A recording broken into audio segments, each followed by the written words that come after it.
নমস্কার, অমৃত সুরলহরীতে সবাইকে স্বাগত জানাই। আমি সুপ্রিয়া। প্রতিদিনের মতন আজকেও এলাম ঠাকুর শ্রীরামকৃষ্ণদেবের এবং স্বামীজির প্রসঙ্গে কিছু আলোচনা নিয়ে। আজ 12ই জানুয়ারি, স্বামী বিবেকানন্দের শুভ জন্মদিন। আজকের দিনে তাঁর চরণে জানাই আমার আভূমি লুণ্ঠিত প্রণাম। পূজনীয় স্বামী সোমেশ্বরানন্দজি মহারাজ একটি অসাধারণ কথা বলেছেন। মহারাজ বলেছেন, শ্রীরামকৃষ্ণ বিবেকানন্দ হলেন শ্রীরামকৃষ্ণের নয়নাশ্রু। কিন্তু কেন তিনি এই কথাটি বলেছেন, বিবেকানন্দ প্রকৃত কে, এই সমস্ত নিয়েই আজকে আলোচনা করব। চলুন তাহলে শুরু করি। ঠাকুর শ্রীরামকৃষ্ণ বিবেকানন্দ প্রসঙ্গে বলতেন, নরেন্দ্র হল অখণ্ডের ঘর, ও আমার শ্বশুর ঘর। এমনটি জগতে কখনো আসেনি, আসবে না। মহামায়া ওর কাছে যেতে ভয় পায়। নরেন্দ্রের খুব উঁচু ঘর, নিরাকারের ঘর, পুরুষের সত্তা। এত ভক্ত আসছে, ওর মতো একটিও নেই। একবার বসে বসে আমি খতাই, তা দেখি অন্য পদ্ম কারুর 10 দল, কারুর সরস দল, কারুর 100 দল, কিন্তু পদ্ম মধ্যে নরেন্দ্র সহস্র দল। অন্যেরা কলসি ঘটি এসব হতে পারে, নরেন্দ্র জ্বালা। মাছের মধ্যে নরেন্দ্র রাঙা চক্ষু, বড় রুই, আর সব নানা রকম মাছ, পোনা, কাঠি, বাটা, এইসব। তো ঠাকুর শ্রীরামকৃষ্ণের কাছে কেউ যদি নরেন্দ্র প্রসঙ্গে কোনো কথা বলতেন, কেউ নরেন্দ্রনাথ মাংস খেতেন, সেই প্রসঙ্গে কেউ যদি কিছু এসে বলতেন, ঠাকুর বলতেন, দূর শালা, যা তোরা, নরেন্দ্র প্রসঙ্গে কোনো কথা বলবি তো নরেন্দ্র সম্পর্কে কোনো কথা বলবি তো আমার কাছে আসবি না। আবার কেউ যদি নরেন্দ্রনাথ সম্পর্কে ভালো কথা বলতেন, ঠাকুর বলতেন যে ঠাকুর আনন্দ পেতেন। যার জন্য আমরা দেখি বারবার তিনি মহেন্দ্রনাথ গুপ্তকে বলছেন, শ্রীমকে, যে বলো বলো নরেন্দ্রনাথ কেমন। এবং নরেন্দ্রনাথের যখন জন্ম হয়, ঠাকুর তখন দেখলেন যে কাশীর দিক থেকে এক উজ্জ্বল জ্যোতিষ্ক কলকাতার দিকে ছুটে আসছে। সেই নরেন্দ্রনাথকে ঠাকুর হাতে করে গড়ে পিঠে নিলেন। যে নরেন্দ্রনাথ ছিলেন ঘোর নাস্তিক, সেই নরেন্দ্রনাথকেই ঠাকুর বানালেন আস্তিক। ঠাকুরের কাছে এসে নরেন্দ্রনাথ জিজ্ঞাসা করছেন, ঠাকুর আপনি ঈশ্বর দেখেছেন? নরেন্দ্রনাথ তখনও ঠাকুরকে ঠাকুর বলতেন না। বলছেন, আপনি ঈশ্বর দেখেছেন? ঠাকুর বলছেন, হ্যাঁ দেখেছি, কথা বলেছি, যেমনটা তোর সঙ্গে কথা বলছি তার থেকেও বেশি। তো এইভাবেই নরেন্দ্রনাথের মধ্যে সেই বিশ্বাস জন্মালো ঠাকুরের প্রতি।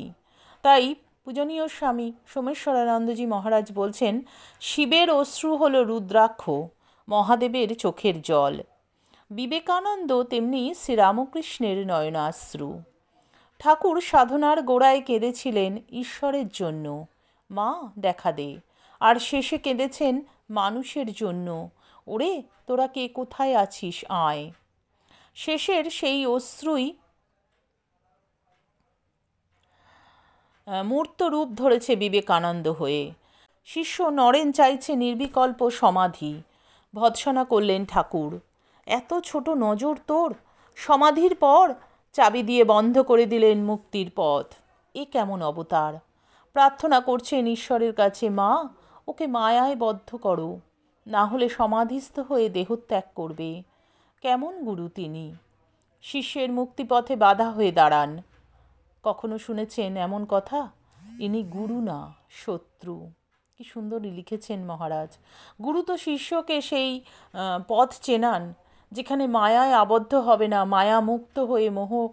মায়ামোহমুক্ত হয়ে সে মুক্ত জীবন যাপন করবে, সে ঈশ্বরের সঙ্গে মিলিত হবে। কিন্তু শ্রীরামকৃষ্ণ নরেন্দ্রনাথকে সে পথে যেতে দিচ্ছেন না। মহারাজ লিখছেন, কোন বন্ধনে বাঁধতে চান শিষ্যকে? ভালোবাসা, মানব প্রেমের বন্ধনে। ঠাকুরের অনুভূতি চোখ বন্ধ করলেই তিনি আছেন, চোখ খুললে নেই। তার উপলব্ধি, মাটির প্রতিমায় ঈশ্বরের পূজা হতে পারে, আর রক্ত মাংসের প্রতিমায় তা হয় না। আর তাই কেঁদেছেন, ওরে তোরা আয়। তার ওই অশ্রুই মূর্ত রূপ নিল নরেন্দ্রনাথে। এই সত্য, এই অনুভূতি তিনি দিতে চান বিশ্বকে। নরেন তারই প্রতীক, লাভ পার্সনিফাইড। ঠাকুরের আরেক ভাব সমন্বয়। ধর্মে এর প্রয়োগ তিনি দেখিয়েছেন, কিন্তু নবযুগের পরিপ্রেক্ষিতে একে এগিয়ে নিয়ে গেলেন স্বামীজি। হবার কথা প্রাচ্য পাশ্চাত্যের সমন্বয়ে বিশ্ব মানব হয়ে ওঠার পথ দেখালেন তিনি নিজের জীবনে। ঠাকুরের বাণীর আর এক প্রয়োগ তুলে ধরলেন। এক অদ্ভুত গুরু ঠাকুর শ্রীরামকৃষ্ণ ধর্ম প্রচার করেও স্বর্গের কথা বললেন না। আসলে তিনি দেখালেন কিভাবে এই জগৎকে স্বর্গ করে তুলতে হয়। ঈশ্বর দৃষ্টিতে জগৎকে দেখা, তার এই বাণীকে স্বামীজি প্রায়োগিক করলেন কর্মযোগের মাধ্যমে। সর্বদা ঈশ্বর চিন্তায় থেকেও ঠাকুরের উক্তি, খালি পেটে ধর্ম হয় না, অন্নময় কোষ থেকেই উঠতে হয় উচ্চতর কোষগুলিতে। স্বামীজি তাই ব্যাখ্যা করেন কৃষি, অর্থনীতি, শিল্প, ব্যবসা, স্থাপত্য, বিজ্ঞান, প্রযুক্তি। ধর্মকে ক্ষুদ্র গণ্ডি থেকে বের করে এনে দেখালেন এর সার্বিক ব্যাপক ক্ষেত্র।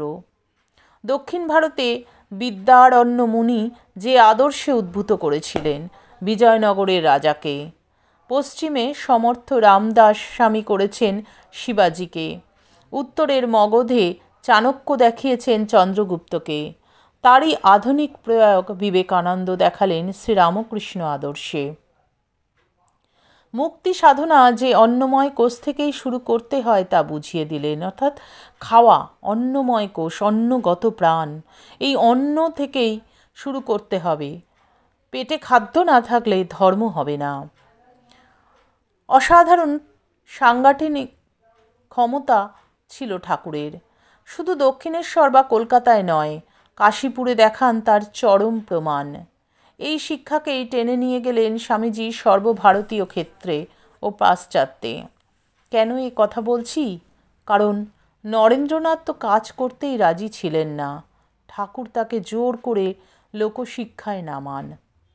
আর কাশীপুরে ছোট ছোট কাজের মাধ্যমে শেখালেন রাখাল রাজ্য চালাতে পারে, শরৎ তার ভার বইতে পারে, সারদামণি সবার মা হয়ে দিশা দেখাতে পারেন, কালীপ্রসাদ বিদ্যা চর্চা করবে, শশী সেবক গিরিশ নাটকের মাধ্যমে লোকশিক্ষা দেবে, মাস্টার লিখে রাখবে ঠাকুরের কথা, কাকে দিয়ে কোন কাজ করাতে হবে, সংঘ কিভাবে গড়ে তুলতে হবে, প্রত্যেকের মৌলিকতা বৈশিষ্ট্য রক্ষা করে কিভাবে সংঘের কাজে লাগাতে হবে শিখিয়ে গেলেন ঠাকুর।